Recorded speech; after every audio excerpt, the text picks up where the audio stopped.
I am Macedonian. How is it possible in the 21st century for someone else to decide who I am or who I am not? Does the universal human right to self-determination as declared by the United Nations not apply to me? Am I excluded from this declaration? How does one become what or who he or she is? Is it the government that decides? The priest, the church, the United Nations? Who has the power to decide ethnically and nationally who I am, what language I can speak, what songs I can sing, what dances I can dance? And if anyone has that right, who has given it to him or her? My parents are Macedonian, my grandparents were Macedonian, and my great-grandparents were Macedonian as were their parents, so what am I now? Chinese. Not that I want to be one, but even if I wanted to, I cannot be anything but Macedonian because all my ancestors were Macedonian. In the beginning of the 20th century, my ancestors struggled to free themselves and Macedonia from the grip of the Ottoman occupiers, as did the other nations in the Balkans. After 5 centuries of occupation, it was time for freedom, time for the Ottomans to leave. The spirit of freedom was felt everywhere, and blood was spilled to achieve it. Unfortunately, freedom to the Macedonians did not come easily, in spite of their effort. Not to Macedonia, and not to my ancestors. One tyrant was replaced by 3, and instead of gaining its freedom, Macedonia was again occupied and divided. Worse than before, in addition to losing their homeland, Macedonians now lost their identity, and forcibly were made into Serbs, Bulgarians, and Greeks. The struggle for the Macedonian name, identity, and language became, and 100 years later, is still a burden to all Macedonians, and a shame for Greece, Bulgaria, the EU, and the United Nations, who still insist on their non-existence.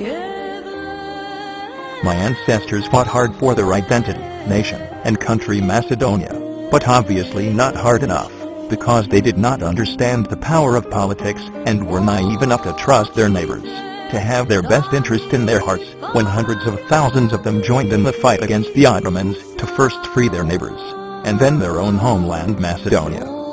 Macedonians believed in a united Macedonia, and a Macedonia for Macedonians.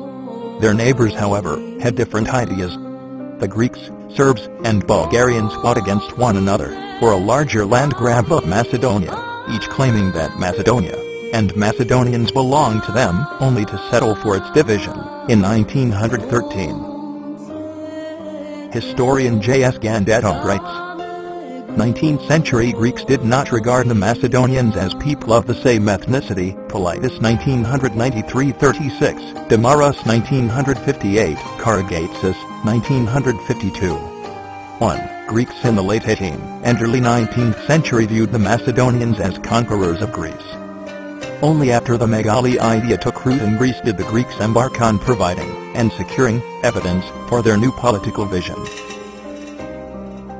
The great powers of the time, particularly England, France, and Russia, decided to condone Macedonia's division, in accordance with their interests, instead of relying on justice, democratic principles, or human rights. It was easy for them to offer the new Balkan states something that did not belong to them, instead of standing up for justice, decency, human rights, and democracy. This is the shame of Europe. Europeans made a great mistake in the 20th century, and Europeans must fix it now. Serbia, to its credit, begrudgingly, but nonetheless, gave back its 1913 portion of the spoils to the Macedonians, to whom it belongs. Bulgarians and Greeks are still holding on to more than 2/3 of Macedonia. All 3 committed ethnocide, and, yes, genocide, since they acquired Macedonian territories in 1913, but Greece and Bulgaria continue to do so to this day. Yes, even today Macedonians in Greece and Bulgaria are forbidden to use their language, sing their songs, and freely express their ethnic identity, even though both countries are members of the European Union. Both Greece and Bulgaria accuse Macedonians of stealing Greek and/or Bulgarian history, as both will do all they can in their power to exterminate the Macedonian name, language, and history. Both claim that there is no such thing as a Macedonian nation, language, customs, or history. What about me, my ancestors, my parents, grandparents, great-grandparents, and millions of other Macedonians worldwide? What are we? Are we a mass of unidentified humans? A new species that just appeared on this planet out of nowhere?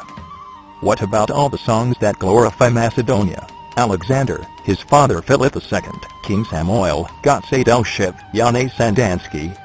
In fact, there are thousands of folk songs mentioning Macedonia, and the struggle for freedom from the Roman Empire, the Ottoman occupation, Macedonia's division of 1913, the Second World War, etc., which are neither of Greek or of Bulgarian creation. Macedonia is not even mentioned, let alone glorified, by Greece and Bulgaria. If Macedonia was Greek or Bulgarian, why did both consent to splitting it into 3 pieces in 1913? Why split what is yours? Only Macedonians were against splitting Macedonia, and only the Macedonians want it put back together.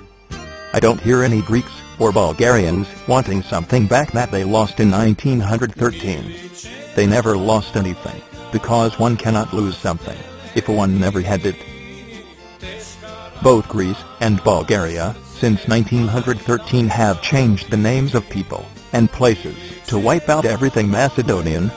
Greeks even went so far as to change the names of the dead by inscribing Greek names on the gravestones of the deceased and long-gone Macedonians. This is the shame of Europe. If this historical injustice is not righted, and if Macedonians are not given rights as other nations enjoy, there will never be true peace in the Balkans or in Europe.